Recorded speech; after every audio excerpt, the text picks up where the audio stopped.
సమరం న్యూస్ ఛానల్కు స్వాగతం.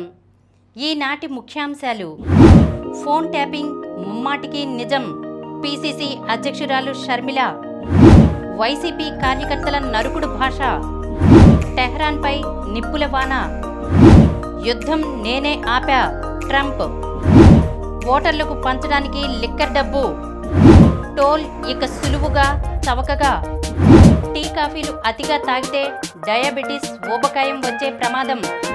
ఈరోజు వార్తలను చూద్దాం. ఫోన్ ట్యాపింగ్ ముమ్మాటికి నిజం. ఉభయ తెలుగు రాష్ట్రాల్లో గత ప్రభుత్వాల హయాంలో ఫోన్ ట్యాపింగ్లు జరిగిన మాట ముమ్మాటికి వాస్తవమేనని పీసీసీ అధ్యక్షురాలు షర్మిల అన్నారు. అల్లూరు జిల్లా పర్యటన నిమిత్తం బుధవారం హైదరాబాద్ నుంచి విశాఖపట్నం వచ్చిన ఆమె విమానాశ్రయం వద్ద మీడియాతో మాట్లాడారు. తన ఫోన్ ట్యాపింగ్ చేసి రికార్డ్ చేసిన ఆడియోను వైవి సుబ్బారెడ్డి స్వయంగా తనకు వినిపించారని తెలిపారు. అయితే తన రాజకీయ భవిష్యత్తును నాశనం చేయడానికి కేసీఆర్, జగన్మోహన్ రెడ్డి చేసిన అరాచకాల కంటే ట్యాపింగ్ చిన్నదిగా అనిపించడంతో ఆ సమయంలో ఫిర్యాదు చేయలేదని చెప్పారు. కేటీఆర్, కేసీఆర్తో జగన్కు ఉన్న సంబంధం ముందు రక్త సంబంధం కూడా చిన్నబోయిందని ఆమె ఎద్దేవా చేశారు. తనను ఆర్థికంగా, రాజకీయంగా ఎదగనీయకుండా భవిష్యత్తును నాశనం చేసేందుకు జగన్ ఎన్నో కుట్రలు చేశారని, అందులో ఫోన్ ట్యాపింగ్ కూడా భాగమేనని షర్మిల పేర్కొన్నారు. వైసీపీ కార్యకర్తల నరుకుడు భాష. జగన్ పర్యటనల్లో ఫ్లెక్సీలు పెట్టి బెదిరింపులు, పొదిలిలో తొక్కిపడేస్తామని హోంకరింపు, సత్తెనపల్లిలో రప్పారప్పా అంటూ డైలాగులు, రాజారెడ్డి రాజ్యాంగం తెస్తామని ప్రకటనలు. అధికారంలో ఉన్న, ప్రతిపక్షంలో ఉన్న బూతులే వైసీపీ రాజ్యాంగం, దాడులే ఆ పార్టీ విధానం. ఇప్పుడు అది మరింత శృతిమించింది. విపక్ష హోదా కూడా లేని పరిస్థితుల్లో ఉన్న మళ్లీ అధికారంలోకి వచ్చాక చంపేస్తాం, నరికేస్తామని బహిరంగంగానే హెచ్చరిస్తున్నారు. ఎవడైనా రాని తొక్కిపడేస్తాం. 2029లో వైఎస్ఆర్సీపీ వచ్చిన వెంటనే గంగమ్మ తల్లి జాతరలో వేటతలలు నరికినట్లు రప్పారప్పా నరుకుతాం. వైఎస్ రాజారెడ్డి రాజ్యాంగం పల్నాడు నుంచి మొదలు, అన్న వస్తాడు అంతు చూస్తాడు అంటూ వైసీపీ కార్యకర్తలు ప్లకార్డులు, ఫ్లెక్సీలు ప్రదర్శించారు. తెనాలి, పొదిలి, సత్తెనపల్లి పర్యటనల్లో ఇవి కనిపించాయి. జగన్ పర్యటనలు ఆ సందర్భంగా చోటు చేసుకుంటున్న పరిణామాలు వైసీపీ వికృతి రూపానికి నిదర్శనమని టీడీపీ నేతలు పేర్కొంటున్నారు. టెహ్రాన్పై నిప్పుల వాన. ఇరాన్ రాజధాని టెహ్రాన్ బుధవారం దద్దరిల్లింది. ఇజ్రాయెల్ వైమానిక దళాలు 50కి పైగా యుద్ధ విమానాలతో తెల్లవారుజాము నుంచే నగర వ్యాప్తంగా క్షిపణి దాడులతో నిప్పుల వర్షం కురిపించాయి.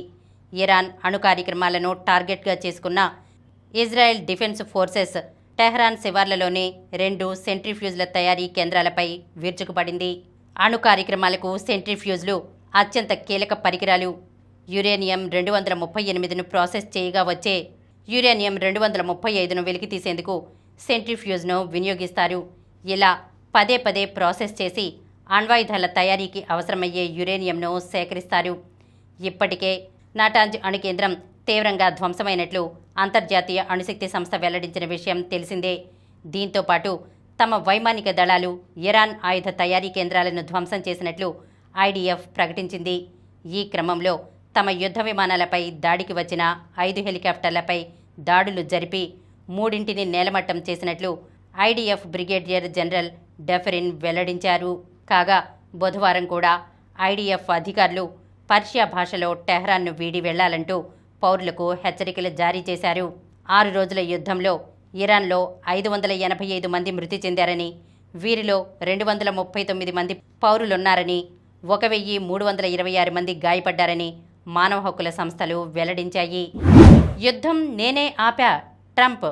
యుద్ధాన్ని ఆపడంలో భారత్ వైపు ప్రధాని మోదీ, పాకిస్తాన్ వైపు ఆ దేశ ఆర్మీ చీఫ్ ఆసిమ్ మునీర్ ప్రభావవంతంగా వ్యవహరించారని, అయితే యుద్ధాన్ని మాత్రం తానే ఆపానని అమెరికా అధ్యక్షుడు డొనాల్డ్ ట్రంప్ వ్యాఖ్యానించారు.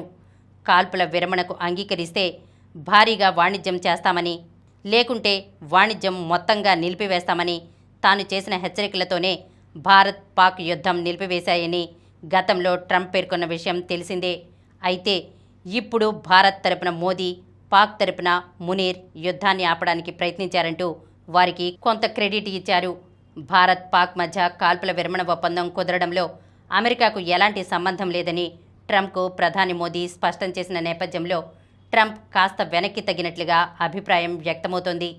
బుధవారం ట్రంప్ అమెరికా అధ్యక్ష కార్యాలయం వైట్ హౌస్లో మీడియాతో మాట్లాడుతూ పాకిస్తాన్ భారత్ మధ్య యుద్ధాన్ని నేనే ఆపాను. I love Pakistan. మోదీ ఒక అద్భుత వ్యక్తి. గత రాత్రే నేను ఆయనతో మాట్లాడాను. భారత్తో వాణిజ్య ఒప్పందం చేసుకోబోతున్నాం.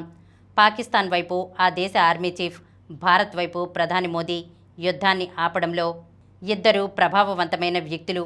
వారి పని వారు చేశారు. రెండు అణ్వస్త్ర సామర్థ్యమున్న దేశాలు. వారి మధ్య యుద్ధాన్ని నేను ఆపాను అని వ్యాఖ్యానించారు. ఓటర్లకు పంచడానికి లిక్కర్ డబ్బు, మద్యం ముడుపుల ద్వారా వెనకేసుకున్న డబ్బులను 2024 ఎన్నికల్లో ఆంధ్ర ఓటర్లకు పంచారని ప్రత్యేక దర్యాప్తు బృందం వెల్లడించింది. ఈ డబ్బు తరలించడానికి నిందితులు ఏకంగా ఒక ట్రక్కును ఏర్పాటు చేసుకున్నారని తెలిసింది. మాజీ ఎమ్మెల్యే, ఒంగోలు లోక్సభ స్థానంలో వైసీపీ అభ్యర్థిగా పోటీ చేసిన చెవిరెడ్డి భాస్కర్ రెడ్డి సూచనల మేరకు ఆయన గన్మెన్ గిరి, మదన్, వ్యక్తిగత సహాయకుడు బాలాజీ, డ్రైవర్ రామరాజు ఈ సొమ్మును రవాణా కంపెనీలు ఉపయోగించే ట్రక్కు ద్వారా తరలించారని పేర్కొంది. దీనికి సంబంధించిన సాంకేతిక ఆధారాలను సేకరించామని, వాటి ఆధారంగా నిందితులను అరెస్ట్ చేశామని తెలిపింది. టోల్ ఇక సులువుగా, చవకగా.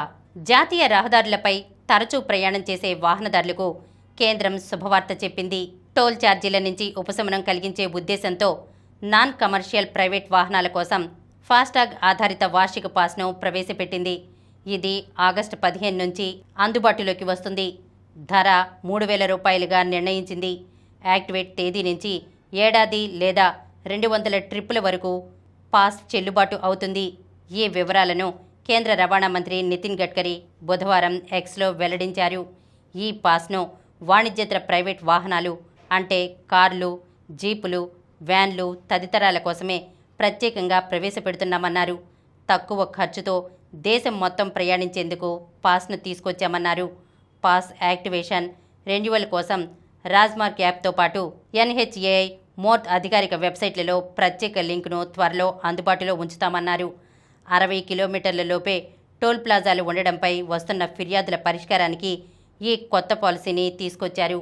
ఒకేసారి చెల్లింపు విధానంతో టోల్ ప్లాజాల విషయంలో స్పష్టత తీసుకురావచ్చని ప్రభుత్వం చెప్పింది. కొత్త విధానంతో వాహనదారులకు సులువైన, చవకైన ప్రయాణం అందుబాటులోకి వస్తుందని ప్రభుత్వం పేర్కొంది. టీ, కాఫీలు అతిగా తాగితే డయాబెటీస్, ఊబకాయం వచ్చే ప్రమాదం. కొందరికి ఉదయం, సాయంత్రం టీ లేదా కాఫీ తాగడం అలవాటు. అయితే వర్షాకాలంలో వాతావరణం మారి చిరుజల్లులు మొదలవగానే సమయంతో సంబంధం లేకుండా టీ తాగుతుంటారు.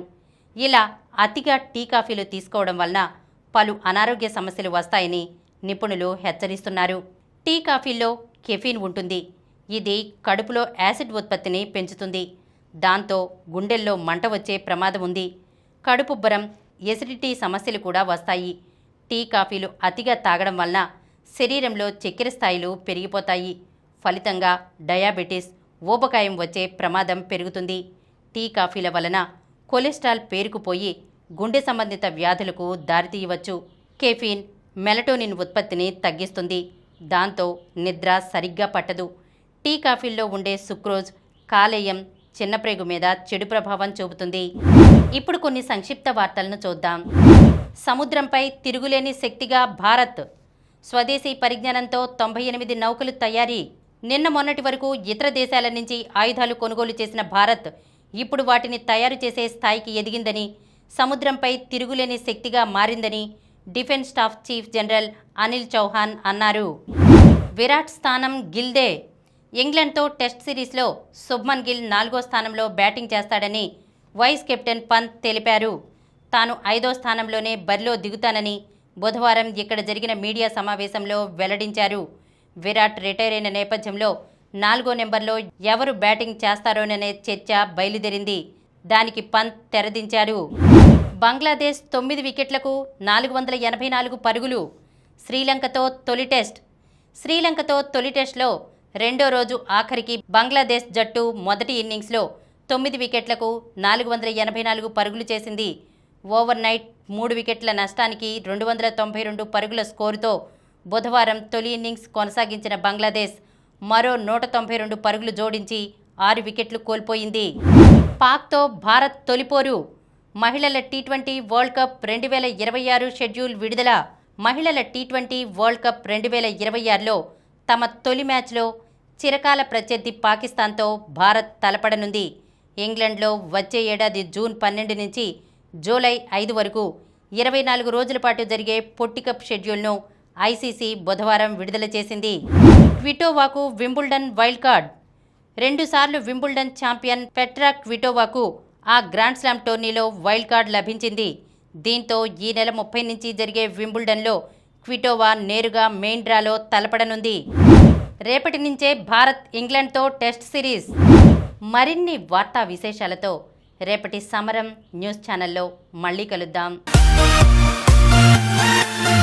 ప్రతిరోజు వార్తా విశేషాల కోసం అనతి కాలంలోనే 20 కోట్లకు పైగా వ్యూస్ సాధించిన సమరం ఛానల్ సమర్పించు సమరం న్యూస్ ఛానల్కు సబ్స్క్రైబ్ చేయండి, లైక్ చేయండి, మీ ఫ్రెండ్స్కి షేర్ చేయండి. అలాగే ప్రక్కనున్న గంట సింబల్ని ప్రెస్ చేయడం మర్చిపోకండి.